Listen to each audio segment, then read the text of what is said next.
بسم اللہ الرحمن الرحیم۔ ہم آپ کے لیے کتاب ریکارڈ کر رہے ہیں ضبط ولادت کی عقلی و شرعی حیثیت۔ تالیف حضرت مولانا مفتی محمد شفیع صاحب رحمۃ اللہ علیہ، مولانا محمد تقی عثمانی مد ظلہم، پبلشر دارالاشاعت اردو بازار کراچی۔ پیش لفظ: جو شخص اجتماعی زندگی میں قدم رکھتے وقت مذہب کو بالائے طاق رکھ دیتا ہے، اس احمق کی طرح ہے جو کانٹوں پر چلنے سے پہلے اپنے جوتے اتار دے۔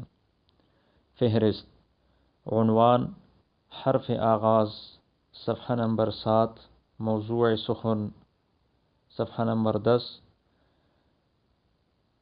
پہلا باب شرعی حیثیت، صفحہ نمبر 11۔ قطع نسل 12، منع حمل 14، خلاصہ 19۔ دوسرا باب عقلی حیثیت، صفحہ نمبر 24۔ جسمانی نقصانات 29، خانگی تعلقات پر ضبط ولادت کا اثر 32، اخلاقی نقصانات 33، قومی اور اجتماعی نقصانات 34۔ تیسرا باب ضبط ولادت معاشی نقطہ نظر سے 36، مالتھس کا مسئلہ آبادی 36، پاکستان میں مسئلہ آبادی 48۔ چوتھا باب تجربہ کیا کہتا ہے 52، طبقات کا عدم توازن 53، طلاق کی کثرت 56، شرح پیدائش کی کمی 56، جنسی بدچلنی اور امراض کی کثرت 60۔ پانچواں باب حامیان ضبط ولادت کے دلائل 62، شرعی دلائل 62، عقلی دلائل 70۔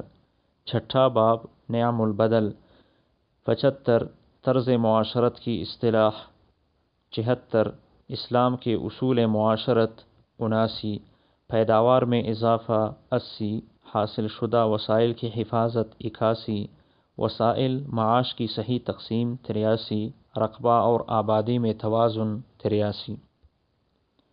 حرف آغاز: کچھ سالوں سے ضبط ولادت کی تحریک پاکستان میں زور پکڑ رہی ہے اور اہل مغرب مشرقی ممالک میں اس تحریک کو برسر کار لانے کے لیے پوری کوشش کر رہے ہیں، جس کا معمولی اندازہ امریکی رسالہ ٹائم کی ایک اطلاع سے کیجیے، جس نے خبر دی ہے کہ امریکہ کی صدارتی کمیٹی نے جو جولائی 1959 میں قائم کی گئی تھی، پرزور سفارش کی ہے کہ امریکی امداد انہی ممالک کو دی جائے جو برتھ کنٹرول پر کاربند ہوں۔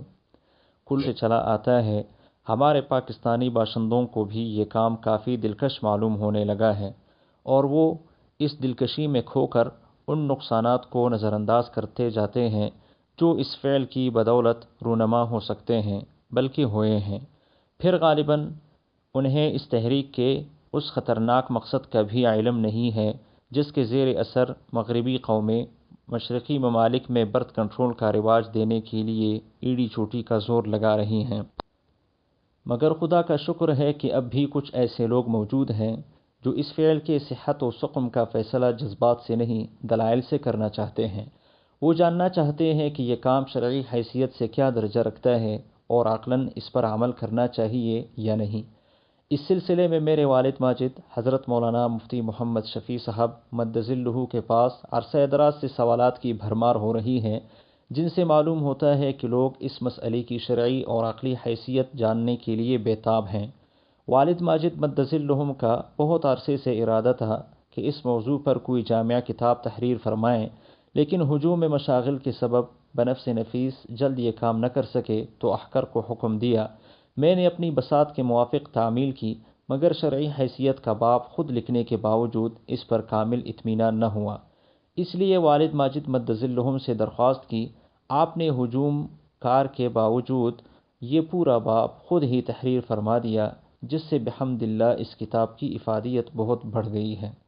دیگر تمام ابواب کے اندر مواد فراہم کرنے میں جتنی محنت مجھ سے ہو سکی ہے اس قدر کی ہے، اور بحمد اللہ اس بات کو ہر آن پیش نظر رکھا ہے کہ مواد فراہم کرنے میں جانبداری نہ آنے پائے۔ ایک نظریہ قائم کر کے دلیلیں نہیں ڈھونڈی، دلیلیں دیکھ کر نظریہ قائم کیا ہے۔ یہی درخواست قارئین سے بھی ہے کہ اس کتاب کو اسی طرح پڑھیں جس طرح میں نے اس موضوع کی دوسری کتابیں پڑھی ہیں، یعنی کوئی ایک نظریہ قائم کر کے نہیں، بلکہ بالکل غیر جانبداری کے ساتھ جیسے ایک حق کا متلاشی کرتا ہے اس طرح مطالعہ فرمائیں۔ اس کے باوجود اگر کہیں غلطی محسوس ہو یا شبہ پیش آئے تو احکار کو مطلع کرنے کی زحمت گوارا فرمائیں۔ حق کو قبول کرنے میں کسی قسم کی عار مجھے محسوس نہ ہوگی۔ آخر میں ان تمام حضرات کا تہہ دل سے شکر گزار ہوں جنہوں نے میرے اس نقش اول کو ترتیب دینے میں قدم سخن میری مدد فرمائی۔ میرے برادر محترم جناب مولانا محمد رفیع صاحب عثمانی دارالعلوم کراچی قابل ذکر ہیں، اور خدا کریم کا شکر تو کسی طرح ادا ہو ہی نہیں سکتا کہ اس نے مجھ جیسے بے بساط شخص پر اتنا بڑا فضل فرمایا۔ اسی سے التجا ہے کہ ان الٹے سیدھے نقوش کو مفید اور مقبول بنا دے۔ وما ذلک علیہ بعزیز۔ محمد تقی عثمانی، 14 جنوری 1961 عیسوی، 871 گارڈن ایسٹ، کراچی نمبر 5۔ الحمد للہ وکفا وسلام علی عبادہ الذین اصطفیٰ۔ موضوع سخن۔ برتھ کنٹرول کی جو تحریک آج کل بہت زور و شور کے ساتھ چل رہی ہے، اسے اپنے ملک میں عملی جامہ پہنانے کا اہم فیصلہ ہمیں اسی وقت کرنا چاہیے جب کہ ہم اسے 3 کسوٹیوں پر بخوبی پرکھ چکے ہوں۔ نمبر 1، سب سے پہلے ہمیں یہ دیکھنا چاہیے کہ جس نظریے پر ہم عمل کرنے جا رہے ہیں وہ اسلام کے ان عظیم اصولوں کے خلاف تو نہیں جو انسانی زندگی کے تمام تر شعبوں میں ایک معتدل اور پرسکون راہ کی ہدایت کرتے ہیں۔ نمبر 2، پھر یہ سوچنا چاہیے کہ یہ تحریک عقل کے نزدیک بھی قابل قبول ہے یا نہیں۔ نمبر 3، اس کے بعد اپنے گرد و پیش پر نظر ڈالنی چاہیے کہ یہ تحریک کہیں عملی جامہ پہن چکی ہے یا نہیں۔ اگر اس پر کہیں عمل ہوا ہے تو اس کے نتائج و ثمرات کس صورت میں ظاہر ہوئے۔ اس لیے ہم ان صفحات میں برتھ کنٹرول سے متعلق ان تینوں موضوعات پر الگ الگ بحث کریں گے تاکہ بات پوری وضاحت کے ساتھ سامنے آ جائے۔ پہلا باب، شرعی حیثیت۔ شرع اسلام کا اصل مدار کتاب اللہ اور سنت رسول اللہ پر ہے۔ ضبط تولید کوئی نیا مسئلہ نہیں بلکہ مختلف ضرورتوں کے ماتحت مختلف صورتوں سے ہر زمانہ اور ہر ملک میں زیر بحث آتا رہا ہے۔ عہد رسالت اور زمانہ نزول قرآن میں بھی اس کی مختلف صورتیں مختلف اسباب و اغراض کے ماتحت زیر بحث آئی ہیں، اور ان کے متعلق یہی سوالات رسول اللہ صلی اللہ علیہ وسلم کے سامنے پیش ہوئے اور زبان حق ترجمان سے ان کے جوابات ارشاد ہوئے۔ ایک مسلمان کے لیے کسی مسئلہ کو حل کرنے کے لیے سب سے اہم یہی ارشادات ہیں۔ انہی کی روشنی میں کوئی مسئلہ شرعی حیثیت سے طے ہو سکتا ہے۔ قرآن و سنت میں غور کرنے سے اس مسئلہ کی 2 صورتیں سامنے آتی ہیں۔ ایک، قطع نسل، یعنی کوئی ایسی صورت اختیار کرنا جس کے سبب دائمی طور پر انسان اولاد پیدا کرنے کے قابل نہ رہے۔ دوسرے، منع حمل، یعنی اولاد پیدا کرنے کی قابلیت باقی رہتے ہوئے کوئی ایسی صورت اختیار کرنا جس سے حمل قرار نہ پائے۔ ہم ان دونوں کے متعلق قرآن و سنت کے ارشادات کسی قدر تفصیل سے پیش کرتے ہیں تاکہ مسئلہ کو سمجھنے اور اس کا نتیجہ نکالنے میں کوئی اشتباہ باقی نہ رہے۔ قطع نسل، اس کی جو صورت قرن اول میں معروف تھی وہ اختصاء ہے، یعنی خصیتین نکلوا کر قوت مردمی ختم کر دینا۔ حدیث میں اس سلسلہ کے چند سوال آن حضرت صلی اللہ علیہ وسلم کی خدمت میں پیش ہوئے۔ سب کے جواب میں اس عمل کو سختی سے منع فرمایا اور حرام قرار دیا۔ ایک سوال کا واقعہ صحیح بخاری باب ما یکرہ من التبتل والخصاء میں یہ نقل کیا ہے۔ حضرت عبداللہ ابن مسعود رضی اللہ عنہ نے فرمایا کہ ہم رسول اللہ صلی اللہ علیہ وسلم کے ساتھ جہاد کیا کرتے تھے۔ جوانی کے تقاضے سے جنسی خواہش ہمیں پریشان کرتی تھی، اس لیے ہم نے آن حضرت صلی اللہ علیہ وسلم سے اس کی اجازت چاہی کہ ہم اختصاء کے ذریعے قوت مردمی کو قطع کر دے تاکہ اس سے آزاد ہو کر جہاد کے کام میں مشغول رہیں۔ رسول اللہ صلی اللہ علیہ وسلم نے ہمیں اس سے منع فرمایا۔ اس فعل کے حرام ہونے سے متعلق قرآن کریم کی یہ آیت پڑھی، یا ایہا الذین آمنوا لا تحرموا طیبات ما احل اللہ لکم ولا تعتدوا ان اللہ لا يحب المعتدین۔ صحیح بخاری صفحہ نمبر 759، جلد نمبر 2۔ ترجمہ: اے ایمان والو، تم اللہ کی ان پاکیزہ چیزوں کو اپنے اوپر حرام نہ بناؤ جو اس نے تمہارے لیے حلال قرار دی ہیں، اور حد سے تجاوز نہ کرو، کیونکہ اللہ حد سے گزرنے والوں کو پسند نہیں کرتا۔ اس حدیث سے یہ بھی معلوم ہو گیا کہ قطع نسل کا یہ عمل آیت مذکورہ کے تحت حرام اور حد سے تجاوز میں داخل ہے۔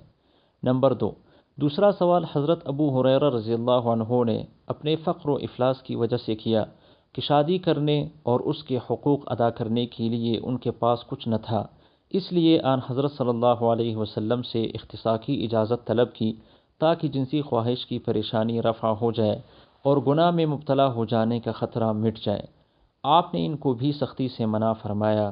صحیح بخاری، صفحہ نمبر 76، جلد نمبر 2۔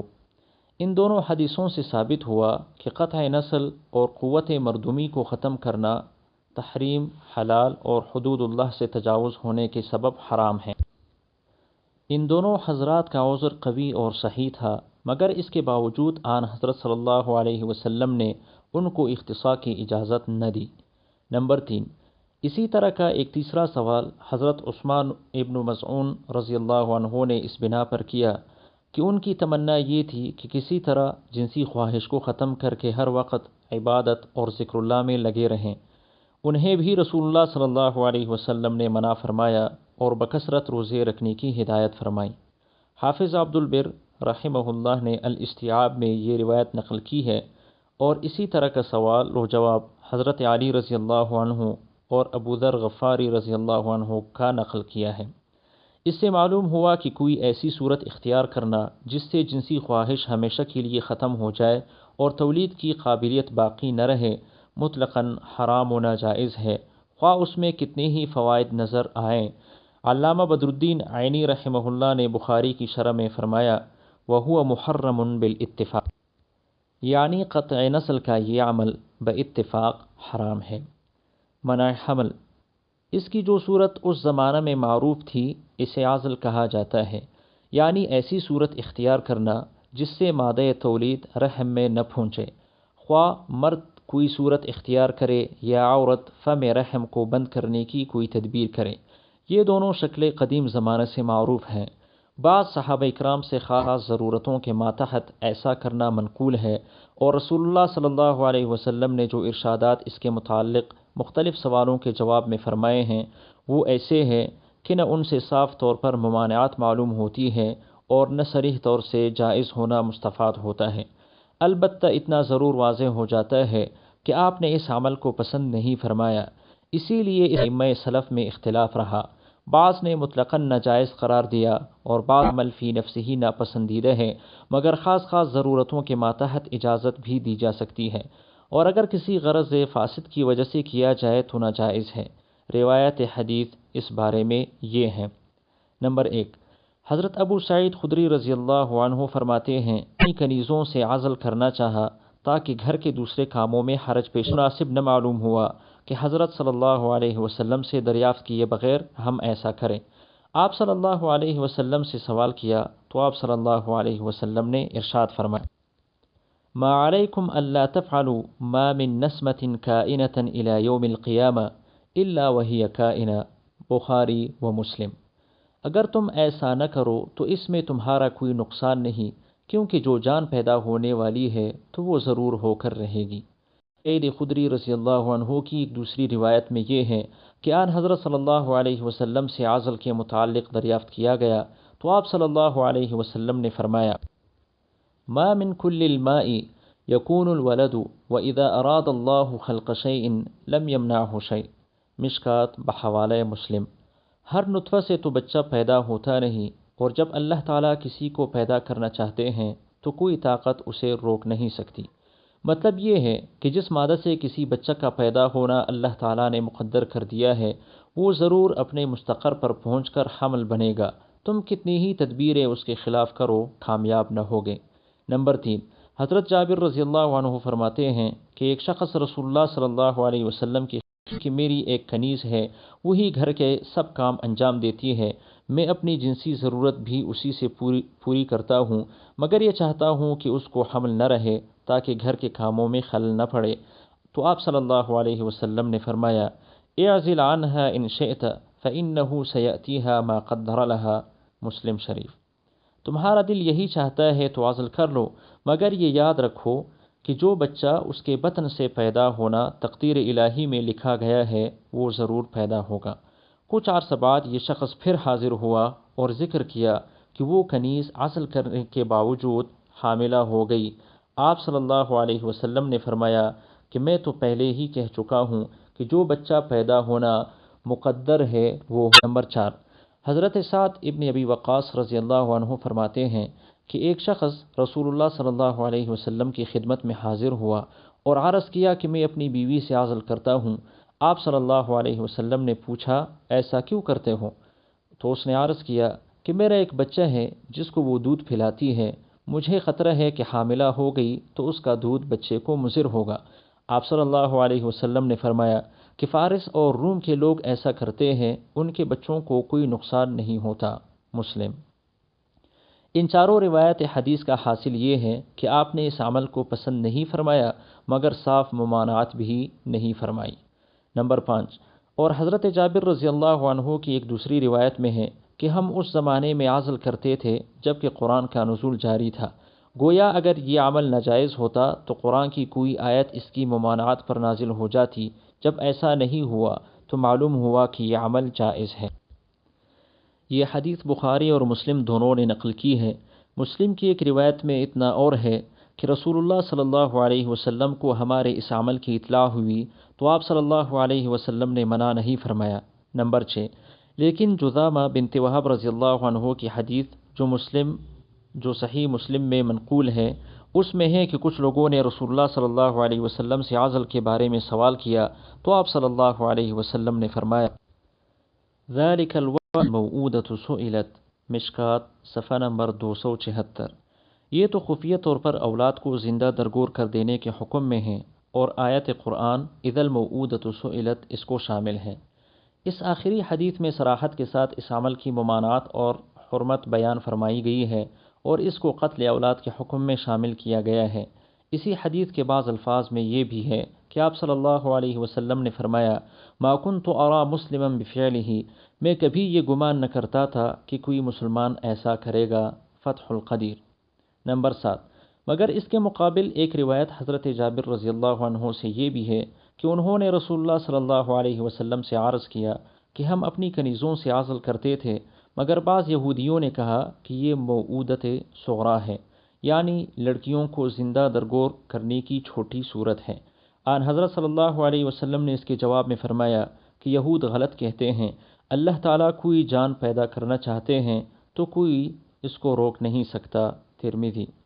بظاہر یہ حدیث پہلے والی حدیث جذامہ رضی اللہ عنہ کے خلاف ہے، اس میں تو خود آن حضرت صلی اللہ علیہ وسلم نے عزل کو وعد خفی فرمایا اور اس میں یہود کے قول موعودۃ صغریٰ کو غلط قرار دیا، لیکن در حقیقت ان دونوں میں کوئی تعارض و اختلاف نہیں۔ بات یہ ہے کہ یہود نے تو اس عمل کو زندہ درگور کرنے ہی کی ایک قسم قرار دیا تھا، فرق چھوٹے بڑے کا کیا تھا، اور آن حضرت صلی اللہ علیہ وسلم نے اس کو حقیقتاً زندہ درگور کرنا قرار نہیں دیا، بلکہ وعد خفی فرما کر اس بات کی طرف اشارہ کر دیا کہ یہ اگرچہ ظاہر اور حقیقت کے اعتبار سے موعودہ نہیں، مگر اسی مقصد کا ایک پوشیدہ راستہ ہے جس کے لیے لڑکیوں کو زندہ درگور کرتے تھے، یعنی لڑکیوں کی وجہ سے عار لاحق ہو جانے کا خطرہ۔ اس طرح یہ روایت پہلی روایت سے تو متصادم نہیں رہتی، مگر پچھلی سب روایت کے خلاف ہے، کیونکہ اس میں عزل کو صراحتاً منع فرمایا ہے اور پچھلی سب روایت میں صاف منع نہیں فرمایا ہے۔ ان دونوں قسم کی روایات جمع کرنے کے لیے علماء اہل تحقیق نے مختلف صورتیں بیان فرمائی ہیں۔ ان میں سب سے زیادہ واضح اور اسلم یہ ہیں کہ روایت جذامہ رضی اللہ عنہ کو کراہت پر محمول کیا جائے اور پچھلی سب روایتوں کو جواز پر۔ اب ان سب روایات کے مجموعے سے یہ حاصل ہوگا کہ یہ عمل جائز تو ہے مگر مکروہ اور ناپسندیدہ۔ جمع روایت کے اس طریق کے لیے خود ان روایت میں شواہد موجود ہیں، کیونکہ جواز عزل کی جتنی روایات اوپر نقل کی گئی ہیں ان سب کا حاصل یہی ہے کہ آن حضرت صلی اللہ علیہ وسلم نے اس عمل کی ہمت افزائی تو کہیں نہیں فرمائی، بلکہ ناپسندیدگی یا فضول ہونے کا اظہار فرمایا، البتہ واضح طور پر اس عمل کی ممانعت بھی نہیں کی۔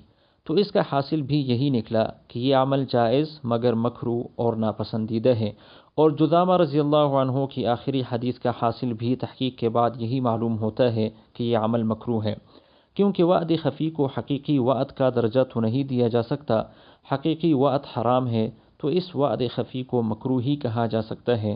صحابہ و تابعین کی ایک بڑی جماعت کا یہی مسلک ہے کہ اس عمل کو مکروہ قرار دیا جائے۔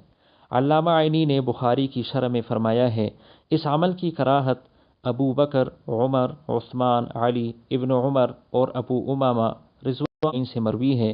ابراہیم نخعی، سالم بن عبداللہ، اسود ابن یزید اور طاؤس علیہم الرحمہ فرماتے ہیں کہ عزل مکروہ ہے۔ عام فقہائے امت کا رجحان بھی ان تمام روایت حدیث کو دیکھنے کے بعد یہی ہے کہ یہ عمل مکروہ ہے، جیسا کہ فتح القدیر، رد المختار، احیاء العلوم وغیرہ میں ان کی تصریحات موجود ہیں۔ البتہ عذر اور مجبوری کے حالات ہر جگہ مستثنیٰ ہوا کرتے ہیں، یہاں بھی خاص اعذار کی حالت میں یہ کراہت باقی نہ رہے گی، جس کی تفصیل رد المختار وغیرہ میں مذکور ہے۔ مثلا عورت اتنی کمزور ہے کہ بار حمل کا تحمل نہیں کر سکتی، یا کسی دور دراز کے سفر میں، یا کسی ایسے مقام میں جہاں پر قیام و قرار کا امکان نہیں، خطرہ لاحق ہے، یا زوجین کے باہمی تعلقات ہموار نہیں، علیحدگی کا قصد ہے۔ ان سب اعذار کا خلاصہ یہ ہے کہ شخصی اور انفرادی طور پر کسی شخص کو عذر پیش آ جائے تو عذر کی حد تک اس طرح کا عمل بلا کراہت جائز ہوگا۔ عذر رفع ہونے کے بعد اس کے لیے بھی درست نہیں، اور عام لوگوں کے لیے اجتماعی طور پر اس کی ترویج بہرحال ناپسندیدہ اور مکروہ ہے۔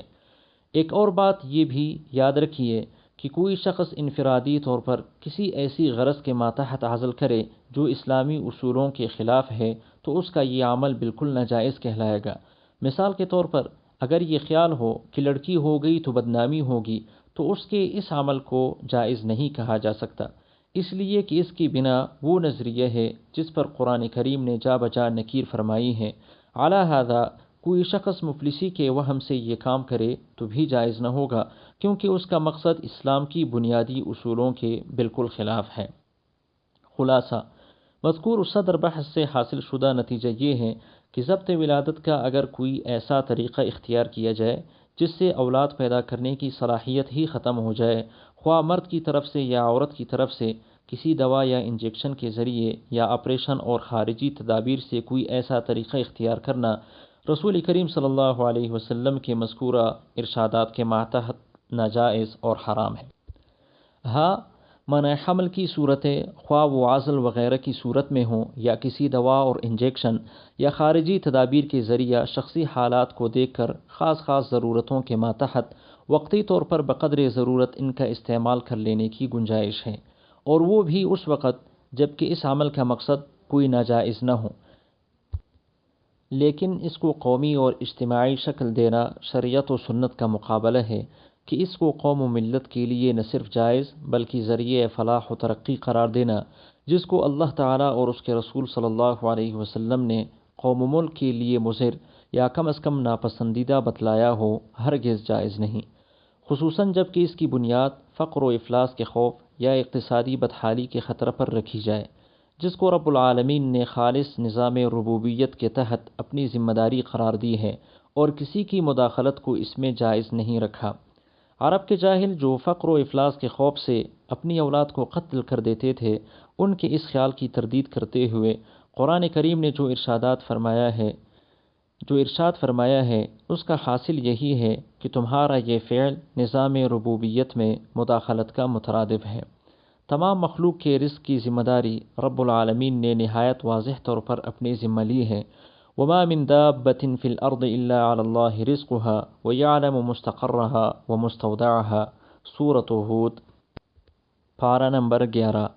زمین پر چلنے والی کوئی مخلوق ایسی نہیں جس کے رزق کی ذمہ داری اللہ پر نہ ہو، اور وہ ان سب کے ٹھہیے ٹھکانے کو جانتا ہے۔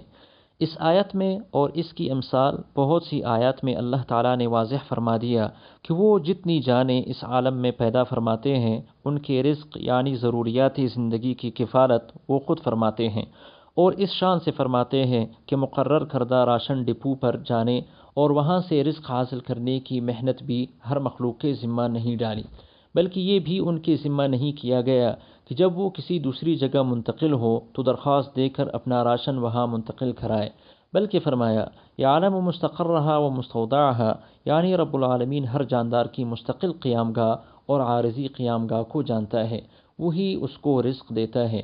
ایک دوسری آیت میں ارشاد ہے ام من شیء الا عندنا خزائنه وما ننزله الا بقدر معلوم، سورۃ الحجر، پارہ نمبر 14۔ کوئی چیز ایسی نہیں جس کے خزانے ہمارے پاس موجود نہ ہوں اور ہم ان میں سے مخصوص مقدار نازل کرتے ہیں۔ ان آیات الہیہ پر ایمان رکھنے والے کو یہ ماننا پڑے گا کہ خداوند قدوس نے مخلوق کو معاذ اللہ بے سوچے سمجھے پیدا کر کے نہیں ڈال دیا کہ دوسروں کو ان کے رزق کا انتظام کرنا پڑے، اور نہ معاذ اللہ یہ ممکن ہے کہ پیدا کرنے والے کو اس کی خبر نہ ہو کہ مخلوق کی آبادی بڑھتی جاتی ہے اور یہ دنیا اور اس کی تمام اشیاء محدود ہیں، ان کے لیے کس طرح پوری ہوں گی۔ علیم و حکیم نے ہر مخلوق کے پیدا کرنے سے پہلے اس کے رہنے سہنے اور کھانے پینے کا انتظام کر رکھا ہے۔ جاندار کے وجود میں آنے سے پہلے بطن مادر میں اور پیدا ہونے کے بعد ماں کی چھاتیوں میں اس کی غذا پیدا کر دی جاتی ہے، اور معدے کی طاقت کے ساتھ اس کی غذا بدلتی رہتی ہے۔ صرف انسان ہی نہیں، جنگل کے ہر جانور کے متعلق بھی قدرت کا یہی قانون ہے، جس کی جس زمانے میں زیادہ ضرورت ہوتی ہے اس کی پیداوار بڑھا دیتے ہیں، اور جس کی ضرورت کم ہو جاتی ہے اس کی پیداوار بھی کم کر دیتے ہیں۔ پچھلے زمانہ میں پٹرول کا کوئی کام نہ تھا، اس کی پیداوار بھی کچھ نہ تھی۔ آج نئی دنیا کی روح پٹرول پر قائم ہے تو زمین نے اس کے خزانے اگل دیے ہیں۔ اسی طرح زمین کی وسعت کا حال ہے کہ پچھلے دور میں ربع سکون زمین کا بہت تھوڑا حصہ آباد تھا، باقی زمین کو پہاڑ، جنگلات اور خالی میدانوں نے گھیر رکھا تھا۔ آبادی بڑھتی گئی اور بستیاں ہر جگہ بنتی گئیں، اور آج بھی موجودہ زمین پر اتنی وسعت ہے کہ بہت کچھ آبادی اس میں سما سکتی ہیں، جن کی دلیلیں اور اعداد و شمار ہم آگے اپنے مقام پر پیش کریں گے انشاءاللہ۔ اس کے علاوہ قدرت نے موت اور حوادث کا ایسا نظام بنایا ہے کہ خود بخود زمین کے حصے خالی ہوتے اور دوسروں کی طرف منتقل ہوتے رہتے ہیں، اور جس رفتار سے دنیا کی آبادی بڑھتی جا رہی ہے اسی رفتار سے حوادث بڑھتے جاتے ہیں۔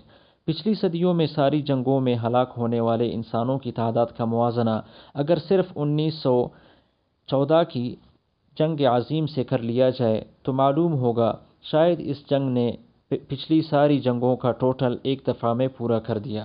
ہر جگہ طوفان، سیلاب، وبائی بیماریاں، ریلوں کے باہم تصادم کے حوادث جو پہلے نہ تھے، آج ہر طرف قدرتی اسباب کے تحت پیش آتے رہتے ہیں، اور کوئی طاقت ان کو روکنے پر قادر نہیں۔ خلاصہ یہ ہے کہ نظام ربوبیت اسی ذات کے لیے سجدہ ہے جس نے اس مخلوق کو پیدا کیا ہے۔ وہ جانتا ہے کہ جس کو میں پیدا کر رہا ہوں وہ کہاں بسے گا، کہاں رہے گا، کہاں کھائے گا۔ کسی ملک کے عوام یا حکومت کو اس میں مداخلت کرنا زیبا نہیں دیتا۔